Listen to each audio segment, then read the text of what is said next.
Altered. There is magic in the mundane, bliss in the banal. The day is your dharma.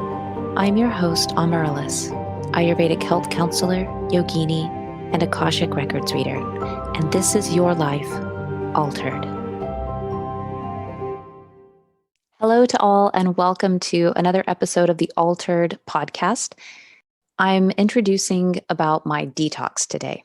I do this as a seasonal rhythm, and I know that there's going to be lots of questions about this, and understandably. So I wanted to do this podcast episode to outline a general structure of how I do a cleanse slash detox slash pause.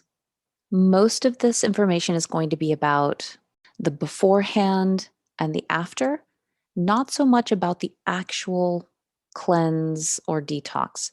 There are so many different programs, so many different methods that it's completely personal. And I have links in the show notes. Take a look at some of the programs that I've seen, heard about, and could recommend. But just know that this isn't a how to do the actual detox. This is more about the entire process of it. It's more than what you would think. And that's a good thing because it's meant to be a seasonal pause. Feel free to listen to this and take notes later, or come back to this when you have a pen and paper and can take notes for yourself, because it has a lot of informational items and there are more links, slides that I created. I used to do an Ayurvedic health program called Mama Thrive, and I created some slides for the mamas who were part of that program. So I'll have links to those. Okay, moving on to a seasonal pause. I break it up into 4 sections. The first is planning. The second, easing in. The third is the actual cleanse and pause. The fourth is easing out.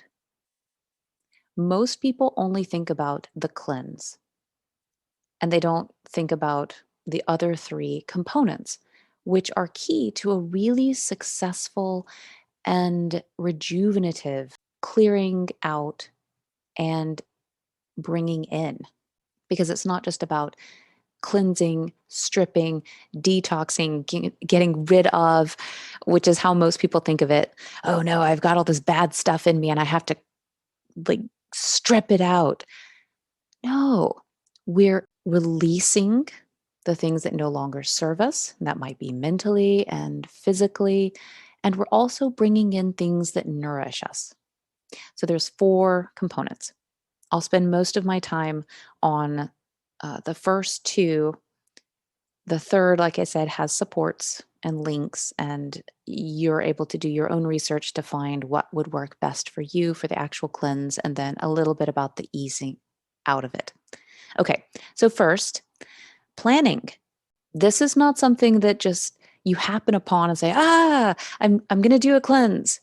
And it feels forced, it feels rushed, it feels hasty. You don't have the support systems in place. And so you're doing a cleanse, but then you're trying to also do everything else in your life because you didn't plan, you don't have support, it's kind of a mess, but you still feel good about it because you're cleansing, but it's not a nourishing pause. It's not a reset. Planning is key for this. When I talk about planning, I mean well in advance. I'm in my 4th year or so, maybe even my 5th year of doing these seasonal pauses. I do one in the spring and one in the fall. These are the major transitions of the year when we're coming out of the winter and coming alive again. So this is a key time to do your cleanse. And then the other major transition is in the fall, as the leaves are falling and we're preparing to go into the hibernation and the rest and the restoration of the of the winter. That's the other time. So about 6 months apart. I plan for about 6 months apart. I personally like to do mine in early March. And because I know this, I set my dates on the calendar. I had this already planned in probably August or September of last year. I looked ahead, looked at the dates. So when I'm planning my pause, I look at the month, and I personally know that I like to do it in early March when I'm actually doing the cleanse. For some of you, it may be later in March or through April. Completely fine. Look at the calendar and see what works best for you. Part of that reason is because I have my birthday in early March. I like to do this around my birthday. I'm never celebrating by going out and having cake. I give my daughter my birthday cake, and she's so happy about that. But I'm always in my cleanse, my pause over my birthday, and I enjoy that. It's a way that I like to personally celebrate it.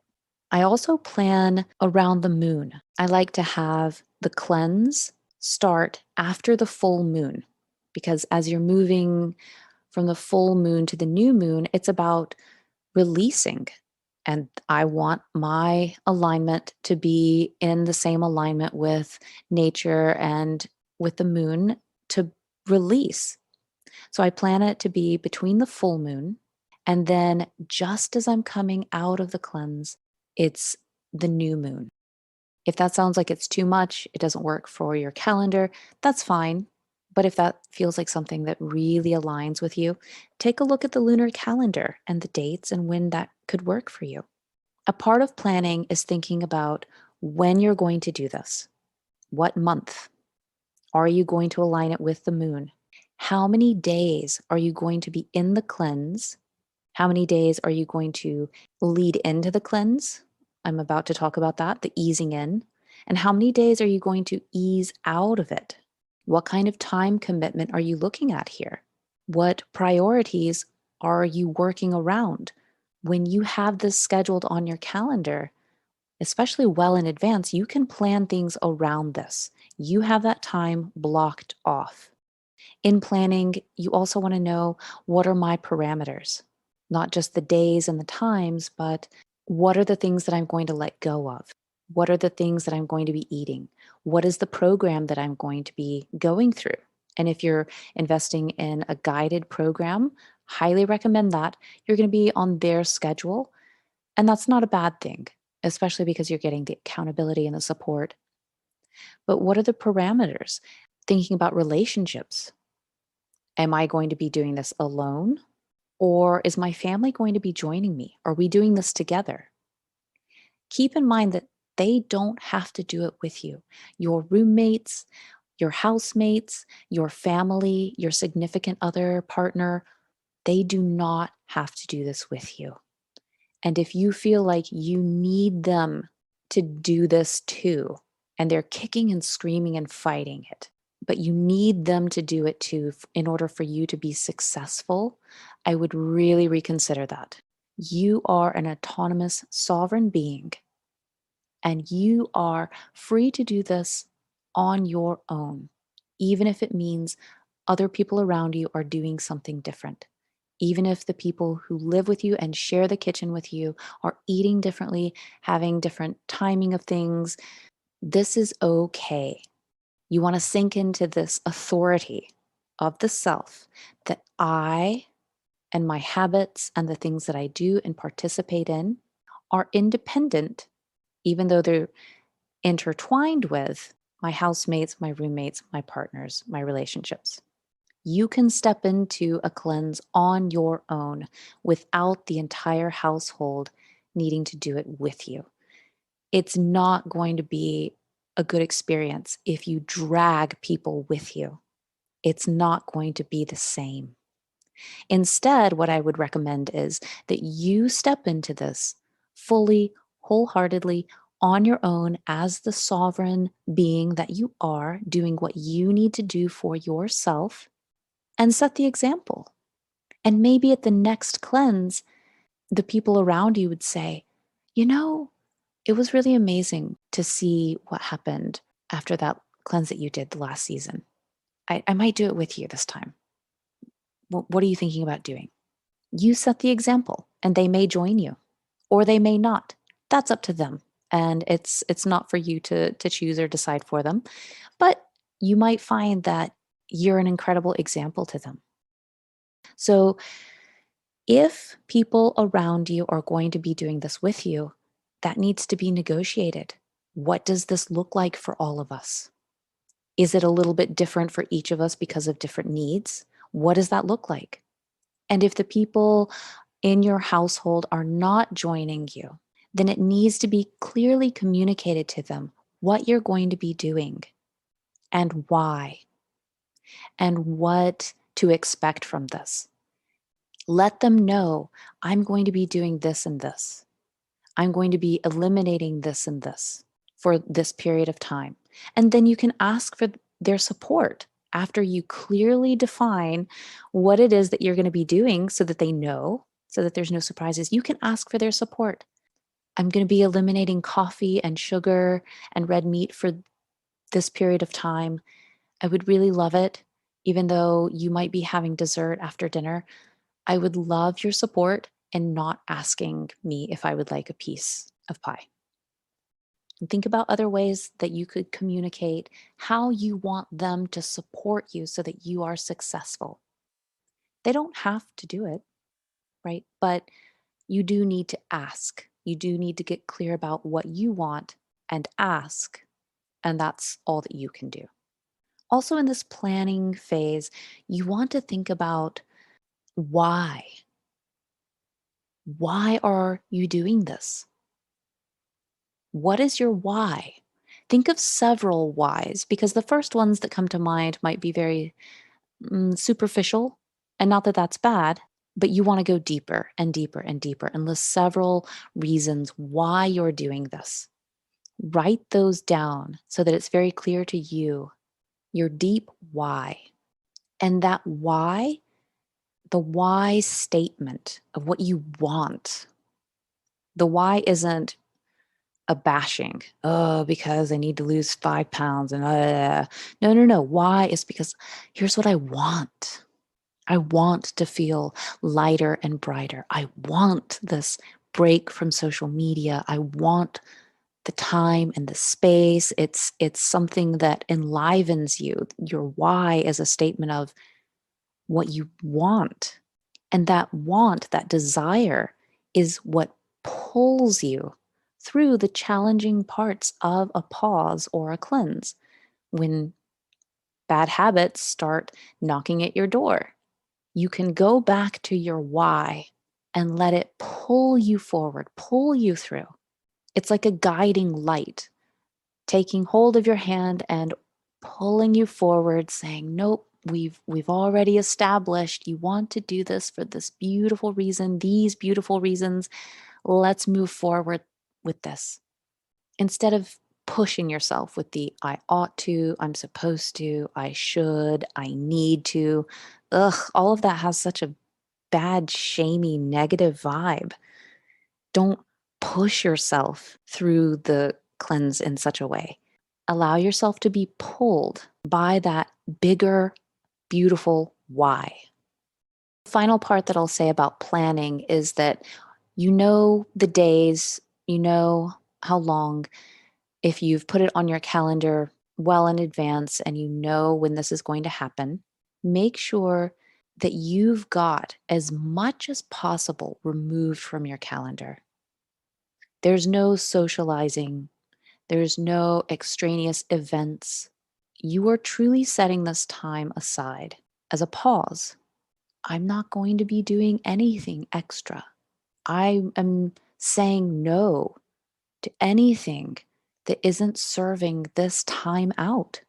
It is not a time to do business as usual and add a cleanse. It doesn't work that way. A time out, a pause is meant to be rejuvenative.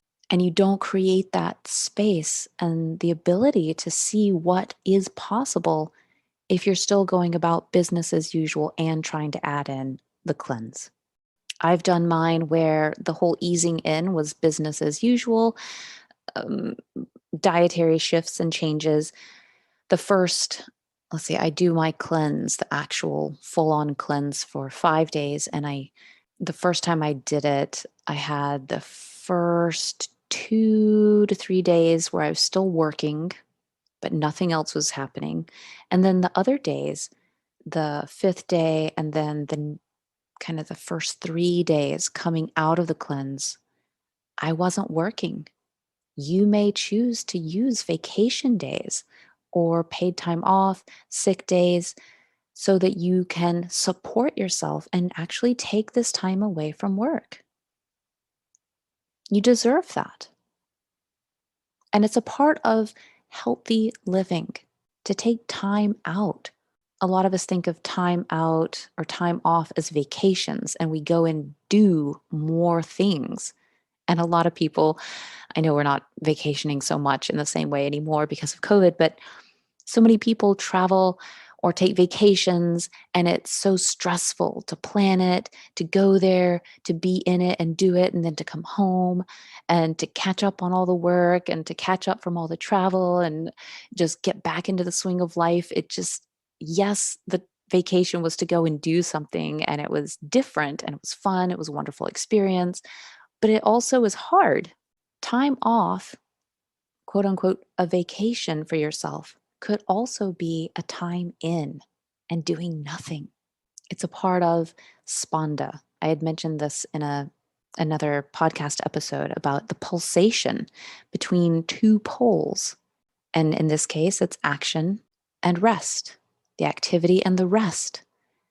We cannot always stay in this mode of activity, activity, activity, pass out and sleep. Get up and go, activity, activity, activity, pass out. Because passing out at the end of the night isn't deeply restorative rest. So we want that pulsation. And springtime is a great time to pause and really get in that rest, especially after the winter, clearing out the heaviness of the winter before we have the spring and all the activity of summer. It's working with the calendar year that, yes, in the summer, we have lots of activity. The sun is up and we're doing more and maybe sleeping a little less, and that's okay because we rested more in the fall and winter and did the seasonal cleanse and were really refreshed and ready for all the activity of the spring, late spring, and summer. And then in the fall, we take that pause to say, whew, that's been a lot. This pause is to help me recover and regain that sense of quiet, come back into a place of stillness, release the heat of the summer, and to prepare for this transition of fall into winter where I'm really resting and restoring. The next phase, second phase, is easing in. I personally like to do 2 weeks of easing in. This is a period where I reduce and ultimately eliminate any sugar, dairy, gluten, caffeine. I don't do any drugs or drink alcohol, but if that's something that's in your life, reducing that, eliminating that. And there's a reason why I give this amount of time. Yours could be shorter, not a problem. I would give at least a few days.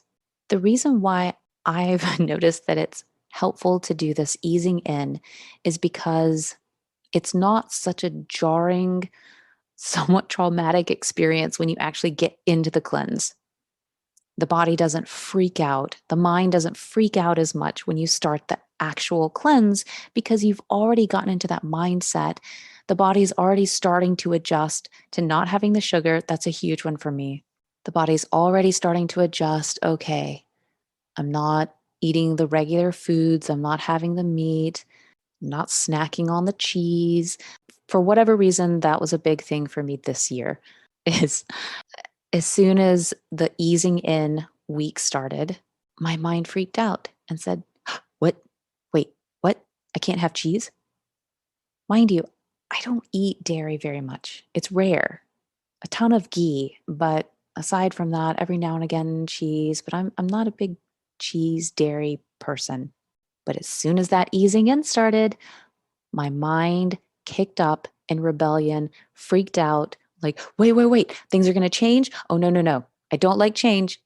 Whoa. And I started craving cheese. So you know what I did? For the next 2 days, I ate a ton of cheese. And then the insanity of the mind was gone. I didn't fight it. That's the whole reason I give myself the 2 weeks to ease in, and then it let go, and I'm not craving cheese anymore, and so I'm not eating dairy. It's a settling. It's a recalibration time. It does not have to be so cut and dry. One day this and the very next day this other thing. That's hard. It's really hard on the body and it's really hard on the mind when it's used to certain things. It's used to a pattern and you suddenly change it up. The first thing it's going to do is fight. And then you're going to have to use an extraordinary amount of willpower to fight against it and declare, no, you're on this cleanse. And it's just hard. You don't want this to be so hard. You want this to be a beautiful time out. So give yourself that space and the grace to ease in. As I'm easing in, I'm thinking about what I'm taking out, what I'm eliminating and reducing, not just food. I'm also thinking about what am I going to eliminate during the easing in, but also during the detox. What am I going to eliminate or reduce? For some people, maybe email cannot be eliminated. That's fine. Consider all media outlets. Consider all social media. Consider the daily to-dos. Consider the connection to others. Consider all the things that you take in with your eyes, with your ears, the consumption of everything, because we want to rest. So we don't want so much coming in. After I've really decided what it is that I'm going to release and let go of, reduce, eliminate, and I've set those parameters, I've shared them with the people around me for support and also accountability. I don't just think about what I'm eliminating, because many people think of detox, cleanse as getting stuff out and stripping. It's also a time of rejuvenation and restoration. So I'm clear on what I'm going to reduce and eliminate. Now let me get clear on what I'd like to bring in that will nourish me. What kind of movement practices? Gentle movement practices, self-massage, baths, meditation, silence, walks, hikes, reading something that's uplifting and supportive and enhances my growth. What sounds like it would really soothe my soul? Journaling, doing the adult coloring books, being outside in my garden, laying around daydreaming. That's personally one of my favorites. Get clear on what you're going to be bringing in. Purchase the things that will support you during this time. Beautiful herbs, aromatherapy, bubble baths, a dry brush, a lovely new journal. Get excited about taking this time out for yourself. And then when the day comes, you are officially starting your cleanse. I'll move on to the third phase, the cleanse, the detox, the pause. There are several ways of doing this. I'm a big fan of doing it as a group, as part of a structured group cleanse if you've never done one before, because you have that support there, you have the accountability, you also have somebody who can answer questions for you and do some troubleshooting. You also have other people around you who are doing it as well, and they might end up inspiring you or giving you ideas that you never thought of. It's so helpful to see, oh, other people are doing this too. It's not just me. I don't feel so alone in this. Like I'm the only person in the world that's like not eating these regular things right now. I feel alone. I feel deprived. When you're in a group, you feel very supported and you feel motivated and you feel like if they can do it, I can too. I would highly recommend making that investment for yourself, in yourself. A couple of things to note about the actual cleanse. I do not recommend a cleanse for people who are pregnant or primarily breastfeeding. You don't want anything circulating in the bloodstream. You don't want that stress on the body. It is not the time. There are ways that you can do it if you're pregnant or primarily breastfeeding where it's not so intense. I would re-listen to the easing in phase and see what you could reduce or eliminate that would still be helpful to you. Because chances are, let's give an example of sugar or caffeine. Chances are you could spend 2 to 4 weeks eliminating sugar and caffeine and alcohol, other things that you know are a part of your daily life that are not serving you. And in doing that, you would still be in this place of cleansing the system, bringing the system back into a better state of balance and health without creating the distress or the toxins floating in the bloodstream and perhaps being problematic. Okay, so with that side note, for those who are doing a cleanse, I'll share that mine is typically 5 days of Khichdi. There are some other practices that I have in there, but I'm not going to share them because it's a little more nuanced and specialized to me. I do 5 days mono diet of Khichdi, and I have a link to Khichdi in the show notes. Khichdi is an incredible meal because it provides nourishment, sustenance, so that you feel supported and good because you can eat. We're not about starvation here. That's a really great way to put yourself in an extraordinary state of stress, and we don't want that. We're having a pause. But you'll definitely notice that there's still a cleansing action. I eat Khichdi 3 times a day, breakfast, lunch, and dinner. No snacking, nothing in between the meals. Some other practices that I have as I'm in this cleanse is that I pay attention to the food. Nothing else is happening as I'm eating.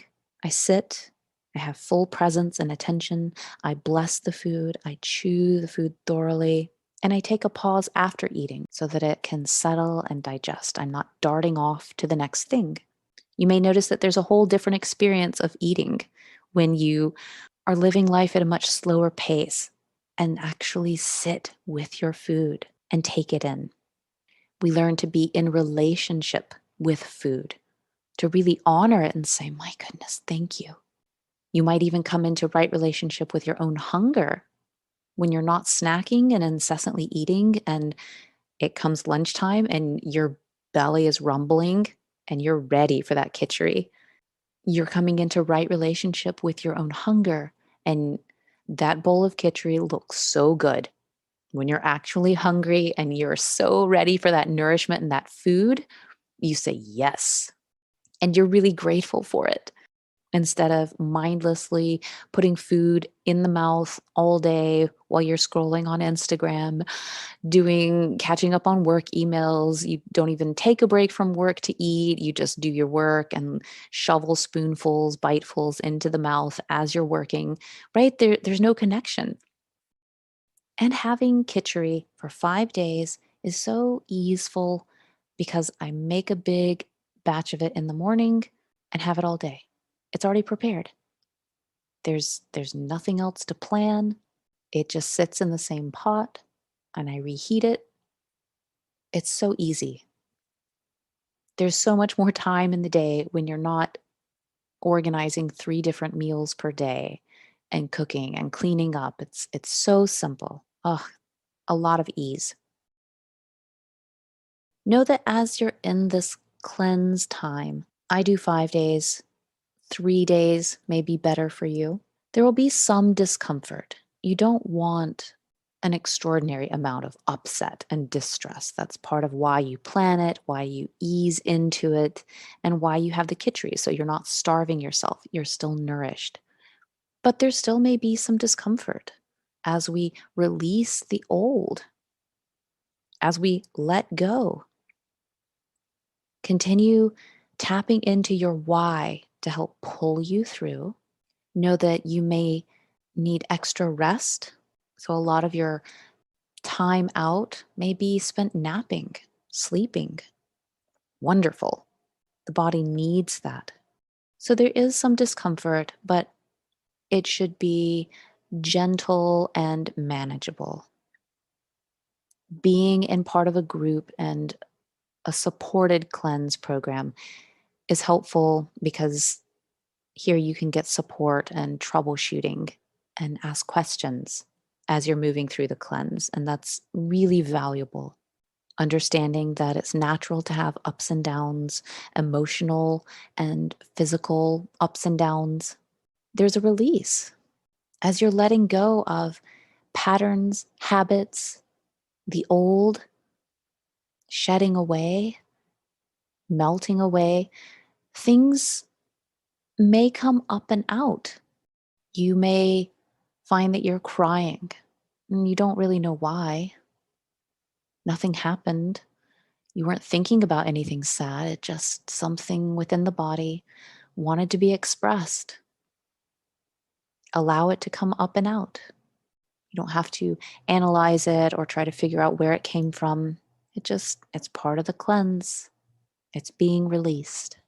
You're in this cleanse for a deeper level of rest and peace and stillness in body, mind, and emotions. And so the rest is a priority.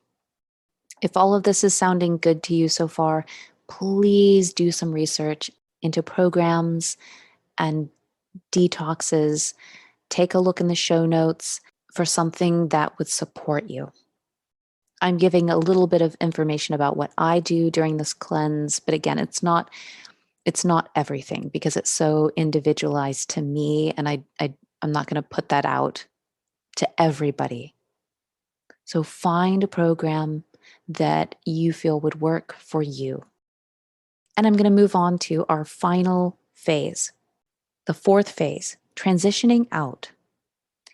A lot of people think about a detox as I've mentioned earlier, stripping away, getting rid of, this bad stuff is in me and I need to get it out. Yet most people also think about it just as in the physical. But there's many layers to it, right? The emotional, the mental. And it's not just about stripping. You also have to bring in that which nourishes. And I think about it as a piece of furniture. If you take the, a varnish that you put on the wood to strip off all the old paint. Think of that as like the cleanse. Most people stop there. They've stripped everything out. But you don't want to leave that piece of wood in such a state. You want to put on a nice oil, perhaps a stain or a new coat of paint. You want to put something back onto it that brings luster to the wood, to the piece of furniture. In that same way, the transitioning out is just as important. And sometimes you have to learn this the hard way. The very first time I did a cleanse, I came out of it way too fast. I was way too excited to eat certain foods again. It tore my stomach up. I had so much pain in my stomach, so much gas. I was a wreck. And I was also really bummed. I thought, I missed out on this opportunity. And of course, it didn't ruin the cleanse. It didn't ruin the whole process, but it was definitely a learning experience. It's something to do slowly and mindfully. If you've had 5 days of just eating khichdi, you can't go and eat a beef lasagna the next day. Your digestive system is going to be really unhappy. You're going to be very miserable. So you slowly have to start adding in more complexity in the food, density in the food. But before you come to this easing out process, as you're in this cleanse, as you're in this beautiful space where towards the end you're in this place of clarity and peace and rest, start asking yourself, journaling about, what do I really love about this? What have I learned? What is it that's no longer serving me that I let go of through this pause and I don't want to bring it back in? Or if it's something that has to be brought back in what way do I want to bring it back in? How do I want my relationship to be with this and this as I come out of this pause? There are some things that you could probably say, yeah, I can let that go. I don't need to bring it back. There are some things that you have to bring back in, and you are very clear about the way in which you want it to come back into your life and the new relationship that you want with it in your life. You don't have to be in a rush to get back to life as it was. You may not want life as it was. You may have learned a great deal about yourself and the way that you would like things to be moving forward. Honor that. Get clear on that and then communicate that with members of your household, with people at work, with your relationships. Most importantly, yourself. Take what you've learned, take what has settled within you, and move that forward into your life. Know that you have shifted things physically, mentally, emotionally, relationally, spiritually. This has to be honored with a slow and deliberate easing out. Make notes about things that you would like to do differently for the next seasonal cleanse. Don't think that you'll just remember them as the months go by. You won't. So go ahead and make notes. How could I improve upon this experience the next time I do the cleanse? Bring in practices that really nourish you. When I come out of my cleanse, I love to go get acupuncture done before I, get back into the regular rhythm of things in this easing out phase. I have acupuncture, I have massage, I have foot reflexology, I go to the dry sauna. I have a lot of nourishing body work done. Now that I'm in this beautiful place of ease and rest, and I've had 5 days of Khichdi, my body and mind, heart and soul say yes and can really receive it. And it also helps to flush and clear things out, especially the physical practices like the massage and the acupressure. Schedule something for yourselves. Schedule several things for yourself. You're worth it. You deserve it. As you're easing out, say thank you to the people who supported you during this whole process. Because all of this, from the planning to the easing in, the cleanse, and the easing out, is probably at least 3 weeks. For me, it's a solid 4 weeks. Say thank you to those who have been a great support. For those people who did not offer you the desserts and the snacks at work, who didn't ask you if you'd like a glass of wine. The people in your cleanse group who gave you so many ideas and support.